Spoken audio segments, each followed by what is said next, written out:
As much as this was a fun little exercise with no real stakes, I did not find it easy at all. I could have just acknowledged the entries that I felt were technically strong and the most well executed, but it would have been a bit disingenuous to give them all my top points if I didn't feel any connection to them. That's what music is for. What's going on, everybody? Hope you're all doing well.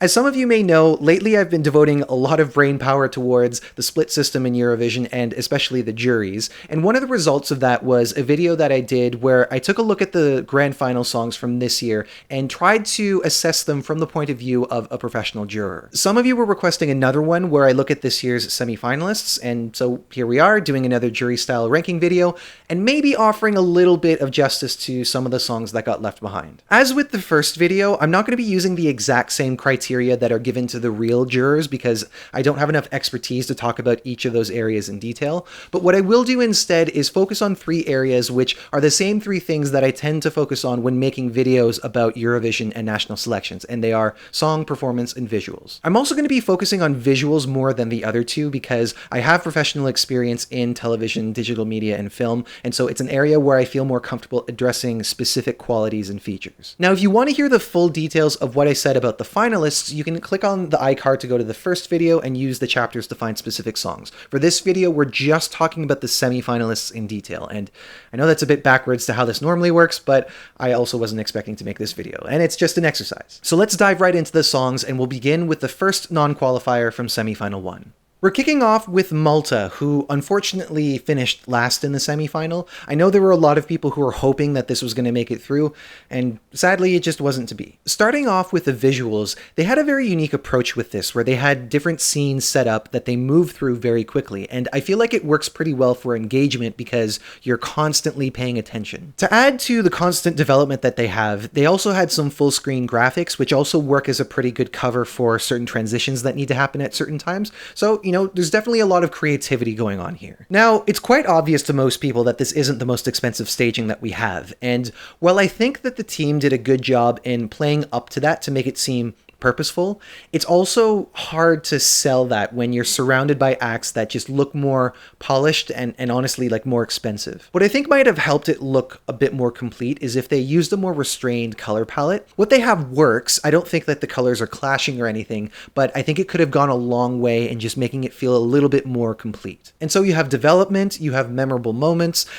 Overall, it has a hard time not looking cheap, and so I think the best I can do is a 7 because I admire the creativity and the ambition. I'm just not so crazy on the execution. With respect to the performance, Dave Jr. is a bit breathy and pitchy at times, and at some points he is supposed to be breathy, but at other times I think it's just that we're not getting a full voice. But they definitely make up for it in their presence. They're a lot of fun to watch, they have a lot of energy, and they put on a show, so some less than perfect vocals can be forgiven a little bit, and so I'm going to end up on a 7. And as for the song, it's enjoyable, it's danceable.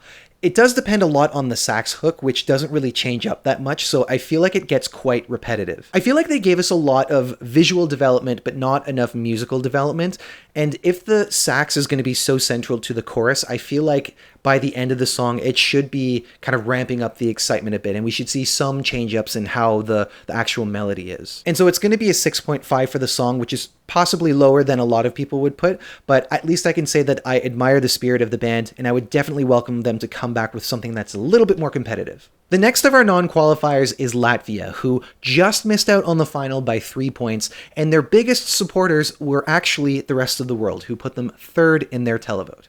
You're welcome. When this song was performed at Supernova in Latvia, I was a bit concerned about the approach to staging. I just felt like it was far too subdued for a song that was really going to need everything possible to stand out. I think that they did a really good job in expanding upon the idea, really filling out the stage with lights and, still keeping that aesthetic with the shadows and textures and the warm lighting. The standout moment for me was the instrumental break where the music picks up and you get that explosion of light. It just felt like they built up to that moment in a perfect way, and it just match the energy of the song so aptly. And so it's professional, it's tasteful, it gets an 8.5. The performance was also very impressive. The band was fully committed to it, and I felt like the emotion came through quite strongly, so they'll get an 8.5 as well. With respect to the song, I do really like the instrumentation and the overall energy.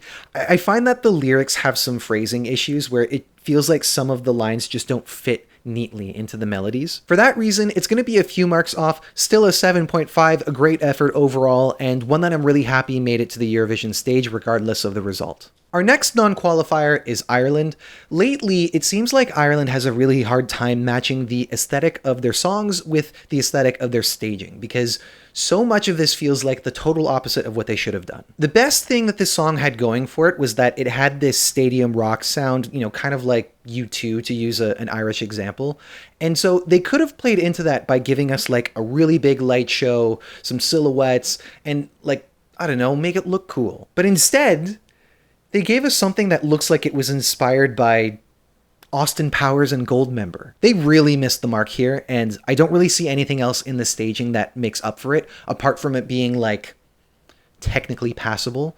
So visuals get a 4. With the performance, I have a hard time saying any positive things about it. Connor can't seem to decide when he wants to sing and when he doesn't, and when he is singing, the vocals sound quite pitchy and strained. And none of that is compensated by the stage presence either. It just looks awkward and sounds awkward, so it's a 4. And finally, the song's getting a 5, which still feels generous. I recognize that it has a strong melody and that it feels cleanly produced, but with respect to the lyrics and the overall theme of the song, it's riddled with cliches and feels inauthentic. So there's nothing for me to connect to. Up next is Azerbaijan, and I can't say that I'm really too surprised that they didn't make it through, but it was at least nice to see them break form from what they usually send. Visually speaking, this is one of the weaker ones in the semifinal.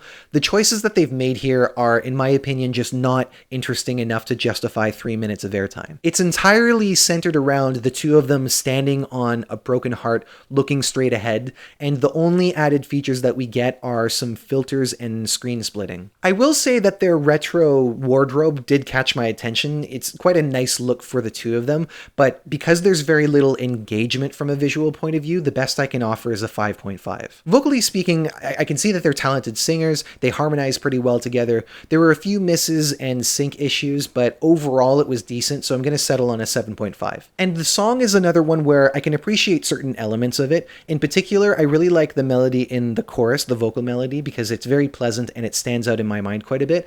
But as an overall package, it just feels quite thin and it doesn't engage me enough, so it's going to be a 6.5. Our last non-qualifier is the Netherlands. Quite an upset after having such a long streak of successful entries, but again, probably not too surprising that this one didn't make it through, especially in a semifinal without juries. Now, one thing that I love about the Netherlands in the last decade is their approach to staging. They just really understand how to make things look cinematic and how to light things in ways that are effective. And especially for a song like this that needs the staging to feel intimate in order to support the sound that it has, they do a really good job at carving out a clear and consistent focal point from start to finish. It's very elegantly done, so it's going to get an 8.5 from me. The performance, I have to say, was also quite good. There were quite a few concerns about it leading up to the show because of how the pre-party performances went, but I think that it was the right decision to change the key of the song so that it was more comfortable for the two of them to sing. Whether or not it was the best choice for these two people to sing or the right choice is certainly debatable, but at least I can say that they did justice to the song, so they're going to get a 7.5. The song is what I think is probably the weaker part of the entire package. Not bad by any means, and certainly has some really beautiful melodies, but for me it really lacks a climax. I just feel like the line "Goodbye Old Life" doesn't carry enough power, at least not enough to justify it being repeated all the times that it is repeated, and so I feel like I'm getting lost at a crucial moment in the song. So it's going to be a 7 because it's decent, but lacking a bit of finesse. So those are the semifinal 1 non-qualifiers. Before we add them to the list of finalists, we're going to make a few adjustments to the scores that we gave in the previous video. Now, the scores for the song and visuals wouldn't have any reasons to change, but some of the performances may have been more or less effective than they were in the final. Sweden's performance goes up to 9, Croatia's goes down to 5.5, Moldova's goes up to 6.5, and Israel's goes up to 7.5. And now we'll add my personal ranking to see how much it lines up with the professional evaluation that I made here. So one obvious takeaway is that my first is my first and my last is my last. That's just how it happened to be this year.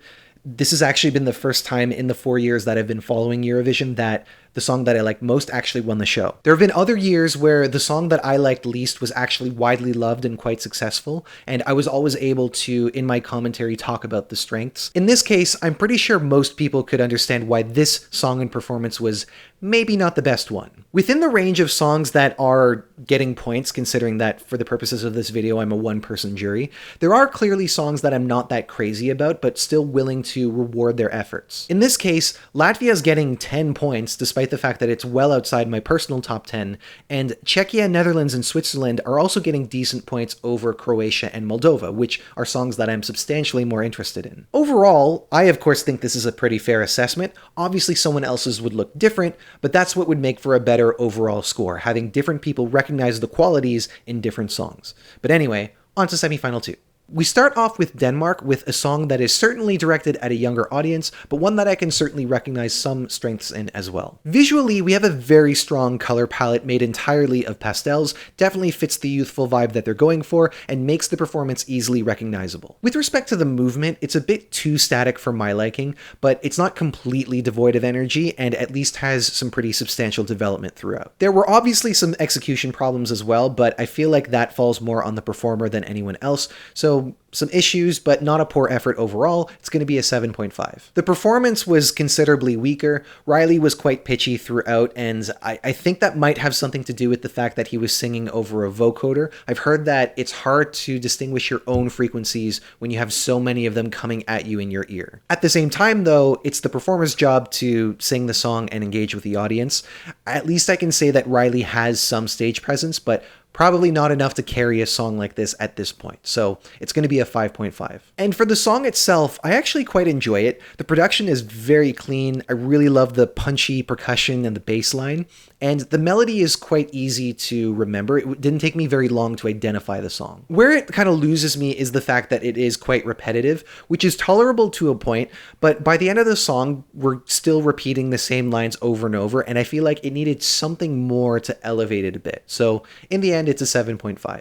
Up next is Romania, one of the two songs who unfortunately finished with 0 points this year. Now, there's a whole backstory about Teodor and TVR having a lot of disagreements, and that resulted in him being cut out of the creative process. So we're going to start on a high note because he deserves it. He's a great singer, he gets an 8 for the vocals, and he could very easily have a great career despite this result. But coming back to the visuals, the outcome of all this drama was the truly bizarre staging. It's just really weird to look at and feels very unfocused. Putting the artists on the LEDs is really hard to pull off in a way that doesn't look cheap. And in this case, we have several copies of the dancer all around and more copies of Teodor, and it just makes the whole thing feel very cluttered. So no real praises for the staging, it gets a 4. The song has certain elements that I like. I feel like blues is a genre that has a bit of a timeless feel, and at least we get some progression that's pretty much carried by Teodor and his vocals all throughout the song. But in the production area,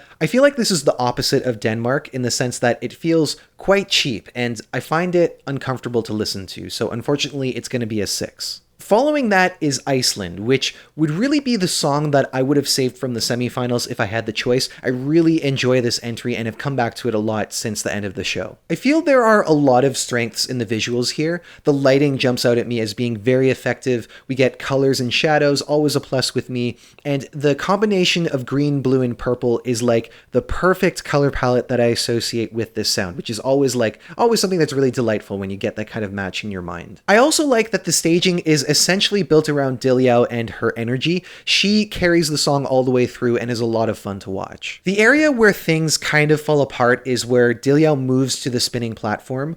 I'm not really sure what happened here or what the idea was, but it doesn't come together and we end up seeing a lot of Diljau's back for a very long time. It's one of the things that stands out for the wrong reasons, but overall I think it was very effective staging that matched the performer, so it's going to get a 7.5. Vocally speaking, Diljau is very talented, really sells the song. There were a few notable misses in the verses, which is going to be a factor in the score, but not by too much.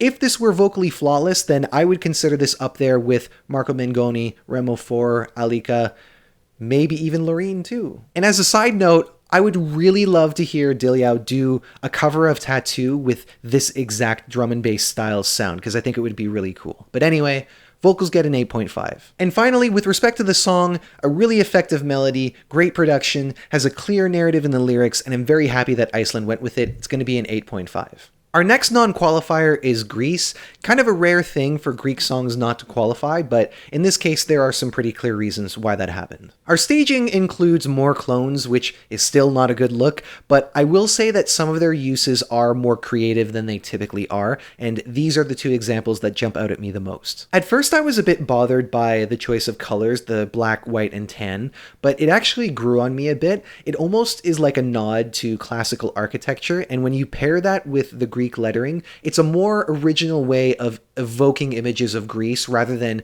defaulting on the colors of the flag, as most countries tend to do. But the weakest area from my point of view is direction. I really feel like this could have worked if Victor was just given more instruction on what to do. Having him up there bobbing for long stretches just made it look a bit silly. So the visuals are going to get a 6.5 for having some interesting ideas there, but not paying enough attention to directing the talent. Vocally speaking, Victor had some trouble and it's hard to ignore, but it wasn't all bad. I can hear details in his voice and he clearly has technique as a singer. It's also hard to comment on areas like presence and energy because again, I think that there's a direction problem here, but it does have to be considered in the score because it is an essential part of the performance, so it's going to be a 6.5. And with the song, I enjoy it quite a bit. I like the fact that it's a fast tempo song that doesn't have this big massive soundscape and mostly focuses on instruments like the acoustic guitar and strings, so it's going to be an 8. We follow that with Georgia, which is an entry that I've really tried to wrap my head around for a while, and I still find myself unsure what to think about certain aspects of it, but at least there are some strengths that I can mention as well. The staging is a standout for sure. It's very atmospheric. It has a unique visual identity by using two sections of the LED walls as pillars. You get some really cool images on them as well, like tornadoes and hands. They're a bit creepy, but creepy in a good way. In a way that works for whatever this song is going for. The lighting is also very well done. It checks a lot of boxes for being dynamic and having colors and shadows, and my absolute favorite part is this middle section, not just for the strobe effect, but how it matches that moment in the song. I only think that it doesn't have the strongest development when compared to the other songs, because all we get by the end of it is a change from blue to orange and the wind machine kicking in. It's a bit of an overused trope in Eurovision, and it doesn't give me the elevation that I was hoping for, but it's still overall very good, one of the strongest of the semi, so it's going to be an 8. Vocally speaking, Iru was quite strong. She has a great voice and she makes full use of it, so she's going to get an 8.5. The song is where I'm really torn because the lyrics are the lyrics, and I've heard some attempts to explain them.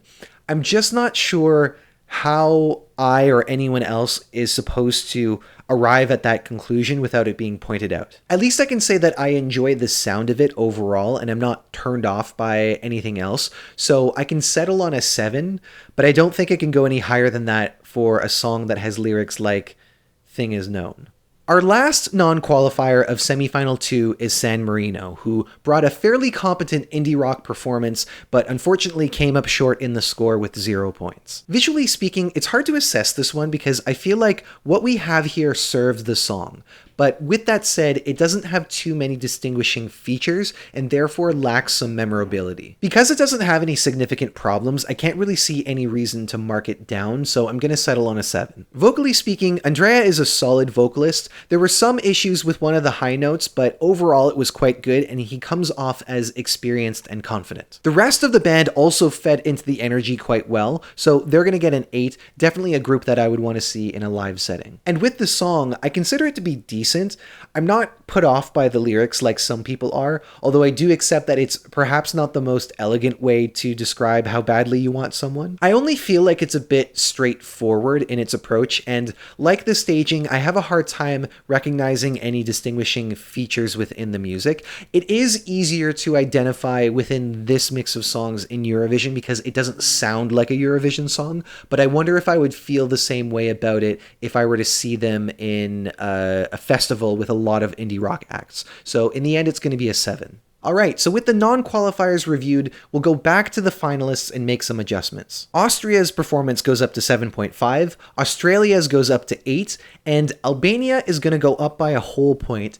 8.5 for the performance, and 7.5 for the song. Now, before I said that there shouldn't be any reason to change the scores for the song or the visuals, I'm doing it here because after reflecting on the scores that I gave in the first video, I felt like I did underrate Albania and that they deserved better. So if I had given them the same evaluation for the final, it wouldn't have resulted in any points, but they still would have jumped from 20th to 14th, which is a pretty significant leap. And if I were really on a jury with 4 other people, it could have had less of a drag effect on Albania's score if everyone else liked it, but because the scores are weighted exponentially, it probably would have been the difference of 1 point. Now let's take a look at the overall placements based on my scores and compare them to my personal ranking again. At the top, we have Iceland and Armenia in a tie, and typically what I use as the tiebreaker is the score that I gave to the song. Now, if this were a real ranking with real stakes, I think I would actually give the edge to Armenia because as an overall package, I think it works better, especially with respect to the staging. But because this is just an exercise with no stakes, I'm giving my 12 to Iceland because that's clearly the one that I connect with most. Throughout the rest of the ranking, it is mostly consistent with how I feel personally about the songs.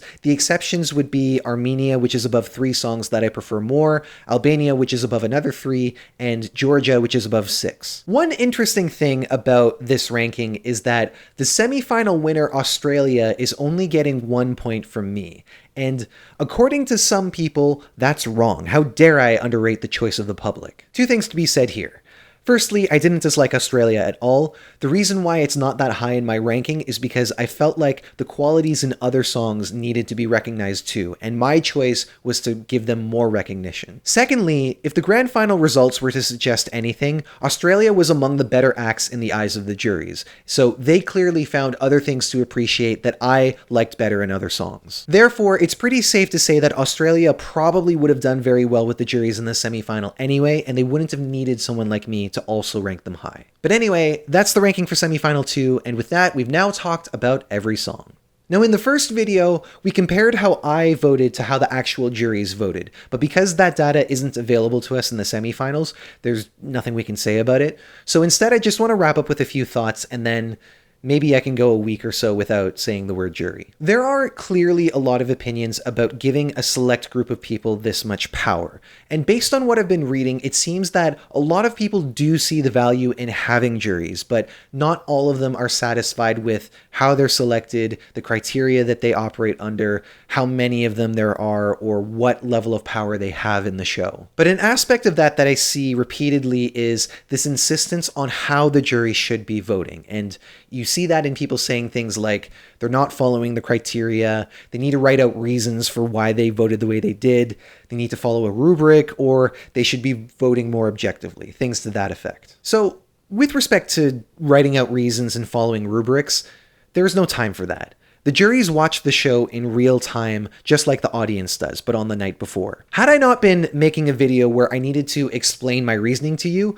I would have done the exact same thing. Just watch the performances, think about the 3 areas, and rank them accordingly. But instead, I paused between each act and organized my thoughts, a process that took at least 10 minutes, if not more. Also, if the jurors had all the time in the world to write these reports that people seem to want, they would have no practical use. They would only live on Eurovision's website, hidden away in the detailed voting results page, and they would only be of interest to the most diehard of fans. And do you think that those diehard fans would look at the reasons and be like, oh, I guess there is a plausible explanation for my favorite being in 23rd? No. They would find the social media accounts of that juror and fire away at their DMs. I think people just need to accept the fact that if a juror votes in a way that doesn't make sense to them, it doesn't mean that there weren't reasons for it, and it also doesn't mean that they weren't following the criteria.